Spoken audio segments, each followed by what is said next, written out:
Well, here we are one more time. Figured I'd give you guys another video. I put this one together. This is this first time this one's been done on video, and I will see if I can make it short and sweet. There's not a test at the end of this one. I decided not to do that this time. So anyway, this tells you the story of several different vehicles. So here we go. You know, most of the time, whenever we get some good judgment, in other words, when we can exercise good judgment, it's usually because we've made some kind of a boo-boo previously where we learned what not to do or what we should do from having taken a different path previous time and had it blow up in our face or not turn out the way we wanted it to. And that's an old cowboy proverb that I read somewhere. I thought it was pretty good. All right, so this is an F-150 in a not-so-perfect storm. You know, sometimes the job that you think is going to be a very simple job, you ever draw a work order and go out there and say, well, I'll be through with this in a few minutes. This is not even a big deal. And then when you get out there, you find out it's a bigger job than you thought.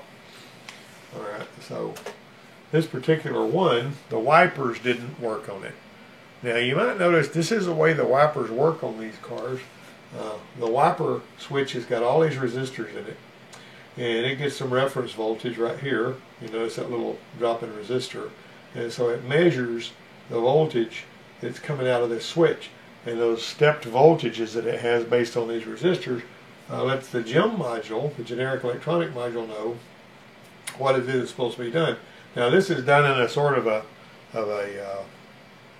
foreign-made sort of a schematic, you know, where they show you what the switch is like, and they show you the numbers of the switch positions, and they give you what those are up here on the outside, which that works okay. But anyway, so when you turn on the wipers, the voltage down here that comes into this module tells it what to do. Notice all of these are these two here. There. Central Timer Module is a cheaper version of the GEM module. It doesn't have quite so much smarts to it. But the Central Timer Module, like whenever they first came out with those on the Rangers, the Central Timer Module was a lot smaller. But when you bought a replacement, you would always get a GEM module from the dealer, from the parts pipeline. They didn't sell a Central Timer Module. You just replaced that with a GEM module with all the higher end electronics, but it did the same job. But it was cheaper for them to build it initially. But anyway, here you go. So you got your generic electronic module telling these wiper relays what to do. And so the GEM actually controls wiper washers, warning chimes, battery saver, illuminated entry, courtesy lamp, the accessory delay, and driver power window.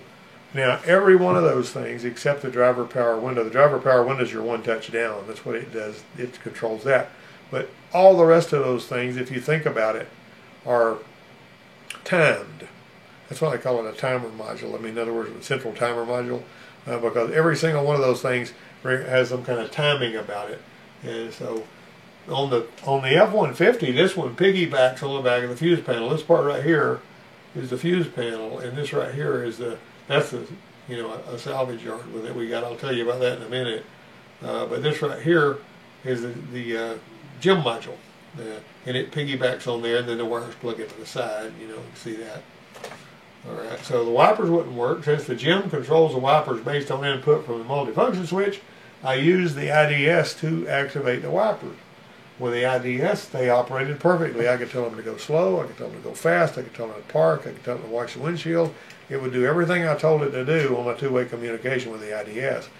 Now, the ones of you that aren't too familiar with scan tools, the two-way communication scan tools are the higher end ones. There's a lot of scan tools out there that will just read codes and even read live data, and they may even read the manufacturer specific codes and give you some little something about that. Most of the time they'll say OEM code or whatever on the screen on those. But the ones that are really good, you can go in there to that specific vehicle, and you can tell it to tell the GEM module or the ABS module or the PCM or whichever box you're in to do the stuff that it does, so you can do your diagnostic. And this one here indicated to me that everything was okay from the GEM module out, and the wiper motor was all right and all that. The multifunction switch had been replaced So we put another one on there to make sure we had the right one. I'm going to tell you how this worked. That multifunction switch looks just like they all look alike, or a lot of them do, you know what I'm saying? So first time I ran into that, I was at a Ford dealership, and 13K359, I think is the basic part number for that switch. And I popped one on there without paying attention that they had given me the wrong year model switch. And when I put it on there, I had all kinds of crazy stuff that wasn't working right, because these resistors had different values to them, even 1 year model off. So if you're going to replace the multifunction switch on one of these vehicles, you better make sure it's the right one. Because if you don't make sure it's the right one, you may have all kinds of wacky wiper stuff going on. So I wanted to make sure this one had the right multifunction switch. All right. The new gem was really expensive. The customer wanted to try to get a replacement gem from a salvage yard. It was a bad idea, and it turned out to be a train wreck. Okay, so with the used replacement module in play, you could turn the wipers on, first low, then high, and they would work, but when you turned them off, they would just keep wiping on high. And sometimes the washer would just randomly start washing the windshield. And I said, well, that's not good. So what you're actually supposed to do is load the data that was in the old gem module and then dump it in the new one. But in this particular case, I guess that's a one-time thing or something, because, I mean, I had done these before, you know, and I'd actually, you know, whenever you're going to replace the module, we used to do at the dealership, the scan tool, even the old Superstar, the new generation Star Tester would do this. It would say, you know, change out the module. It would store the data from the old module you're pulling off, if it would talk, and then you would unplug that and you'd plug the other one in, and then it would dump that data in there, and then everything would be perfect. If the other module was fried, like if the vehicle got shot with a bullet or hit by lightning or something, you could go into Ford and get the as-built data if you have access to that database for that particular serial number. Anyway, if you're successful in replacing a gem with another from a usable from another truck, you are a lucky son of a gun. All right, the discovery was that in this case it would have been smarter to begin with a refurbished module from Ford. Okay? So this guy basically just walked away. He says, well, they just won't worry about this. So they went away with that wiper. I guess they used Rain-X or something.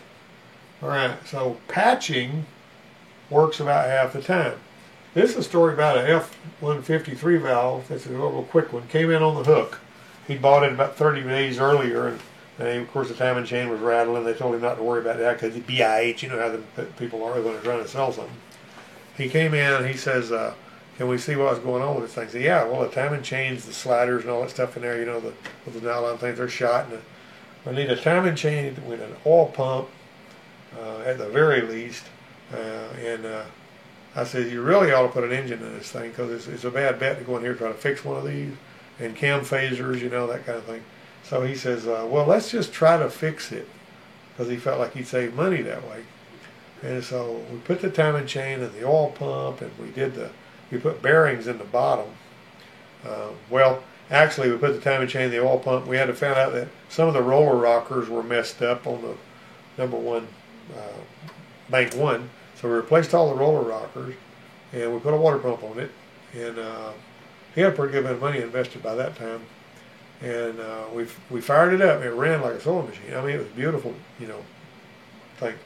And so, but we noticed that as we drove it, the oil light come on, and you could hear the timing chains a little bit. And I said, "Oh, we don't have enough oil pressure for those timing chain tensioners." So we went back to the shop. We screwed the oil pressure sending unit out on a 4-wheel drive. You know, there's nothing easy about that. We screwed our gauge up in there, checked it out. When that thing got hot, it only had, you know, if it drops below 25 psi, it doesn't have enough on those timing chain tensioners to keep them timing chains tight. And that is a problem. So we figured, well, I says, we could put some bearings in the bottom end and see what that does, but I don't think it's going to help. Well, let's go ahead and do that. So we pulled the pan off of it. Again, that wasn't easy on that truck. And we put bearings in it, put it all back together. He had like $2,500 invested in it by this time. And it turned out that oil pressure, we actually put air in the oil gallery, and you could tell that the oil pressure was coming from up there around the camshaft. where, you know, those cam saddles were worn out. And so I said, well, we should have put a motor in it. Well, he decided, because it ran so good until it got hot, he put some motor honey in that sucker and he drove it like that. So that was a bad idea all the way around. That was a judgment call. And anybody that's ever gone after one of these like that, trying to fix it, you know, of course we also put plugs in it too, and that wasn't cheap either on that 3-valve. But anyway, so this 96 Grand Cherokee had an inoperative AC vacuum and recharged it using dye. Didn't find any leaks till we saw the evaporator draining the dye on the floor. There it is. That's not antifreeze. That's dye mixed with the water that's coming out of there. We had to let it run until it really started dripping, and that's when we found out what was leaking. All right, so went ahead and replaced the line that had the orifice in it. On that one, you got to replace that whole stiff line. And I cut it apart just to see what it looked like. It had all kinds of crud in there. A lot of the times, if you can't get to the orifice, people just won't worry about replacing that line. But it always needs to be replaced. Really, the orifice is important. And there he is working on it.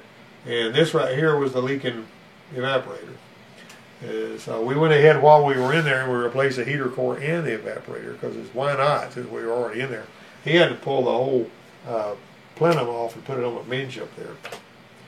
Alright, so on this 2008 Charger, the complaint was you had to attempt to start it about 100 times before it finally woke up and fired up. So that's the way he described it, so I wrote it up that way, and he did the 100 starts thing to get it up there. We never could get the darn thing to start. And this thing's got a little module down there where you stick your little, it's not your key, but it looks like a key fob, but it's got a little square end, you know, on these Dodges. Stick it in there and you turn it. Well, the thing you're sticking it into is not a switch, it's actually a module. And that module wakes up the network and brings all the stuff online. This one here, that module was dead as a hammer. I'll tell you how we got there. Scan tool wouldn't talk. CAN bus was dead. We poked around in the schematics and determined that the totally integrated power model might be at fault. Those things die all the time anyway. Well, just lo and behold, I mentioned it to the guy, and he had one. He had already got one. Hadn't ever put it on there, but he had one. I said, well, let's put that on there, because you already bought it anyway. It won't hurt nothing. And now that's not like the gem module on this one here, on that particular car. You just plug and play, pretty much. So, but anyway, the totally integrated power module is like the fuse box with a computer built into it. A lot of vehicles are being built that way nowadays. You know, Ford's got smart junction boxes and all that stuff. And anyway, so nothing changed when we did that. So I was paying for all that at Tech Assist. That time I had actually bought a subscription to it. It cost about $350 a year when I bought it. And the guy suggested a wireless ignition node. This is what this thing looks like when you get it out of the dash. Might be at fault, and said we should check power and ground. So what most people think of as an ignition switch, but it's a CAN module, wakes up the other bus. Anyway, had power and ground, so we found a rebuilder in San Antonio that would refurbish it for $149 if we went in both fobs. So we did. The guy that owned the vehicle actually paid for that with his credit card. We shipped that thing out there with both of the fobs, and while it was out there, they fixed that thing, and they sent it back with both of the fobs. And lo and behold, when it came back, put it on there, fired that thing right up. No problem. But the door locks wouldn't work unless the key was turned on. That's a problem, isn't it? With the key on, the lock buttons on the fobs work fine. Also, but they wouldn't work. The lock buttons wouldn't do anything with the locks with the key off, which is, you know, you can't get into it that way. The key accessory delay problem wasn't working right. I say problem. The accessory delay system wasn't working right. The windows and the radio always kept working even after the door was open. You know, that accessory delay, that's what was wrong with it. Whenever you turn off the key, the radio and the windows and all will work until you open the door, and then they shut down. On this one, they just kept on working. Alright, so the courtesy lights wouldn't work unless the key was on. That sounds like a booger bear, doesn't it? When you like try to figure out something like this, surely it's got to be something wrong with this wind module that this guy, rebuilt, right? I mean, of course, we never were able to get any of the thing to wake up beforehand. So could the wind be causing this? Had no idea the doors were open. The cluster seems to be the module receiving the inputs. See that? So if the cluster's receiving the inputs, then we need to be thinking about maybe something going on with the cluster, because the cluster is actually a module that takes input and all this. All right, so This was a pre-planted bug, it turned out. The cluster was fed by 2 fuses out of the fuse panel in the back there, you know, in the trunk. And when we got to looking, this fuse right here was totally not even there.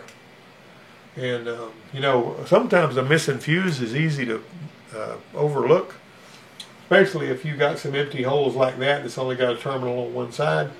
See, this has got a terminal on one side. If you see one that's got a terminal on both sides, chances are there's a fuse that's supposed to go in there. Well, this was a Hail Mary pass. I told one of my people, I says, why don't you put a fuse in that one right there, because it looks like it's supposed to have one. And I believe that one feeds a cluster from what I can tell here. And I looked this up later for this presentation. We put that in there. Everything woke up. It brought it all back online. Everything was fixed. One fuse is all it took to fix all those problems, which is totally amazing there, I thought. The 2008 Nissan Quest was another inoperative AC. We had shoved some juice into that one for the first time in its life about 4 years ago, and it had worked well until about halfway through the summer. All right, and so when we fired up the engine and turned on the AC, the pressure started climbing. We had our machine hooked up to it. Kept on going, kept on going. The high side went above 400 pounds within 2 minutes, and the cooling went away. That's going to happen if you get really, really high side pressure that's like that. All right, we noticed one of the 2 condenser radiator fans was running really slow, and the other one wasn't running at all, so we shut everything down and did a fan electrical test. Now look at this simple circuit here, and Nissan likes to do this. They've got 3 relays. Each relay has got 2 sets of contacts in it. Ain't that great? It's all built into this intelligent power distribution module anyway. All right, but one of the things that I actually issued a question to some of my students on these on a schematic like this, because I had studied this schematic myself before we ever did this one, and I says I need to know what's going to happen if I close if I energize all 3 of those relays at once. What's going to happen? And that was part of my final. I would give them extra letter grade if they could answer that after taking their final and all. And I never got a right answer. I got one guy that kind of guessed his way, but he couldn't tell me why this would happen. What it will do is, if for some reason all 3 of those relays are energized, it will blow that fuse right there, because it'll backfeed right here. And I actually did some studying on that to figure that out. You had to really think about it. Anyway, we didn't need to trace this circuit. We just needed to test these 2 fans. Now, how you like having a fan with 4 terminals on it? Ain't that wonderful? What you got right here is you got the end of the commutator, and every one of these little squares represents a brush. And, you know, if you put power and ground in and they're not right across from each other, the fan's going to run at a different speed, right? And so that's what the deal is. That's how they get multiple speeds on those. And there is a very simple way to have 2-speed fans. And GM does it, and Ford does it. Y'all look at Hyundai; those are just absolutely crazy the way they go with trying to give you, 2-speed fans and all. This one here is kind of like that too. Well, we just tested the fan. You take them fans, turn it loose. You hook a test light in series with that fan motor, and you turn that fan through and look for that light to go out. I've talked about this again and again and again and again on a lot of my videos, but it's a really important test. I came up with this when I was working at the Ford place, and some of these tempos sometimes would say, they would pop the high pressure valve on the AC compressor, and you'd see a bunch of refrigerant spewing out from under the hood. And so they'd say, this does this. And I'd say, well, I kind of know what may be wrong, but I got to get it to do it. You know how you try to duplicate the problem. And so I would let it sit there half a day running the fan, kick off and on, off and on, off and on, never would ever do it. And I'd drive it and never do it. Before they got the stop sign down there, I'd done it again. And then I said, well, I hooked that test light in series with the fan, and when I would turn it through, if that light ever goes out, you got a bad fan motor, and that is a one-shot test. You ain't got to verify it with nothing else. If that light ever goes out, it ought to stay on. It may flicker a little, but if it ever goes out, and I have actually seen them where it was only on for one commutator segment and off for all the rest of them. And these were pretty bad right here. This one here, the light was off more than it was on, and it was time for a new fan motor, and we got good pressures and cold air.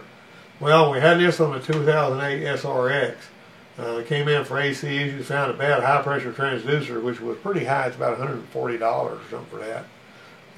And while we were under there, we found this busted clamp. It was, well, I noticed that coolant leaking, and when I got to investigate it, and these clamps do that. This thing lived up there where it was salty. But I've seen in recent years, a lot of them clamps just break without warning, and then you got a leak that you didn't expect to have.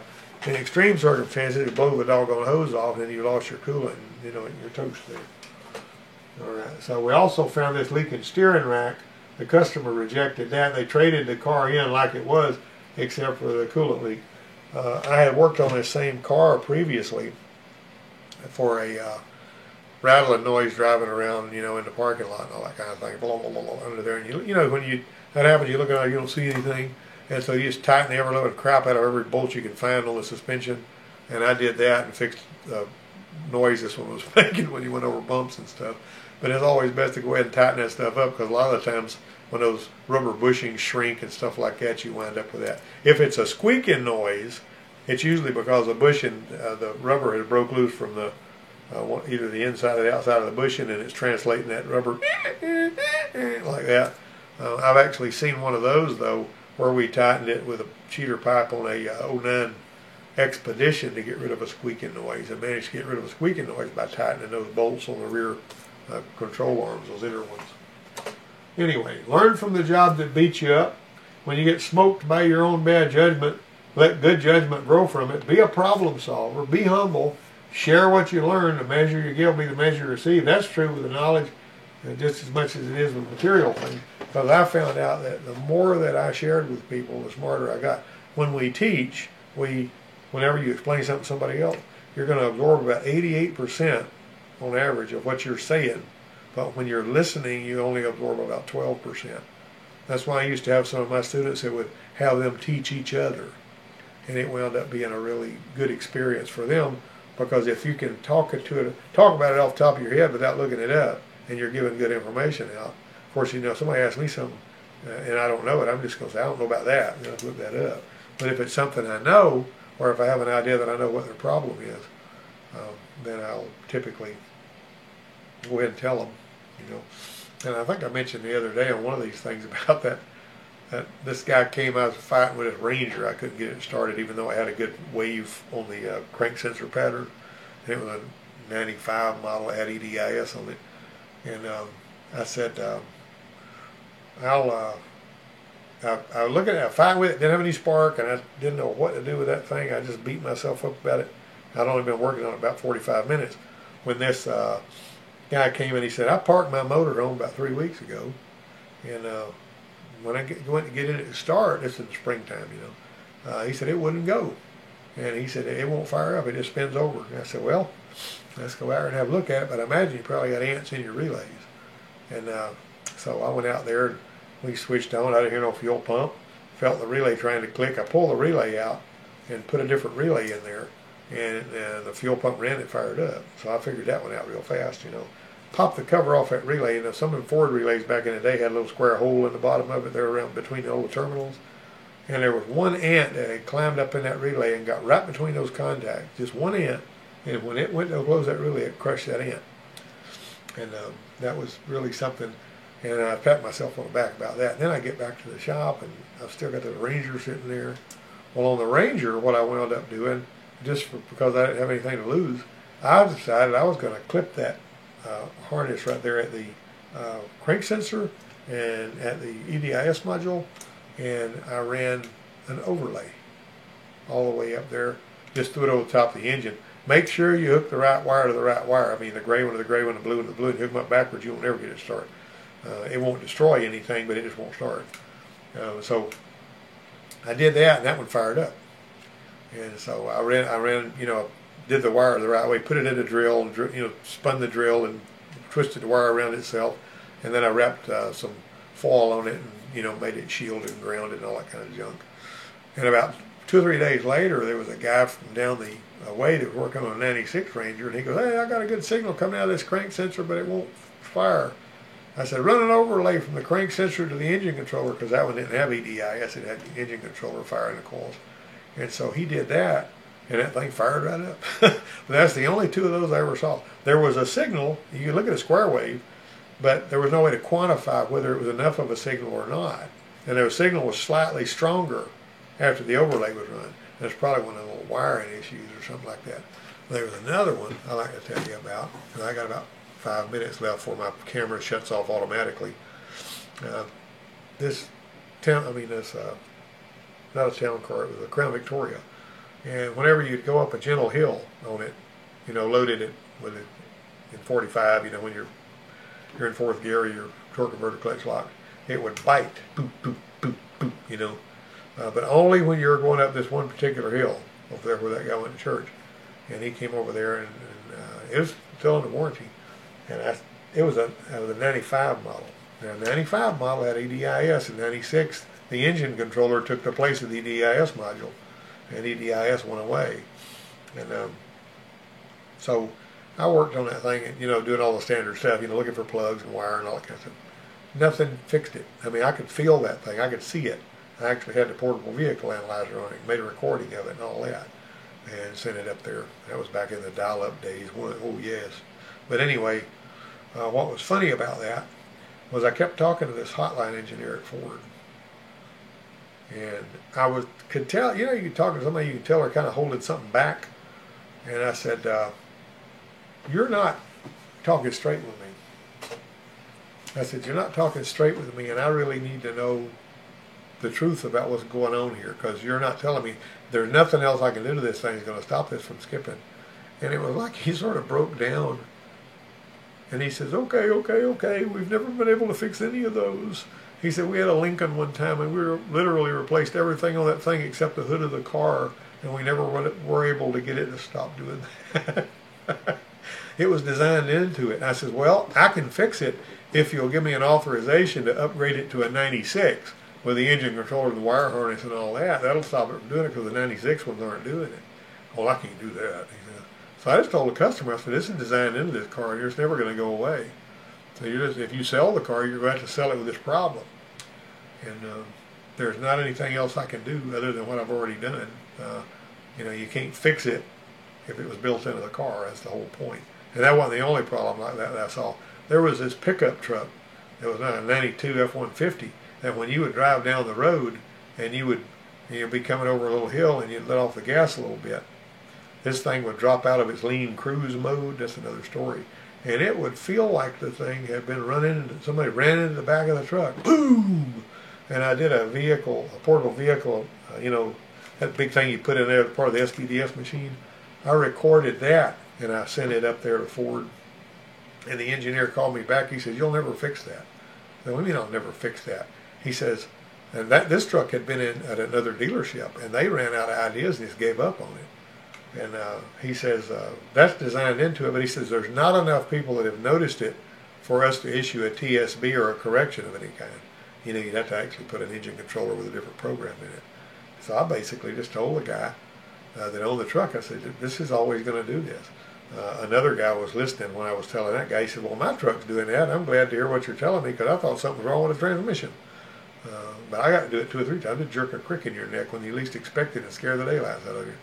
Anyway, we're going to go ahead and wind this up today, because my wife's cooking lunch in there, and I need to go in there and eat some cube steak.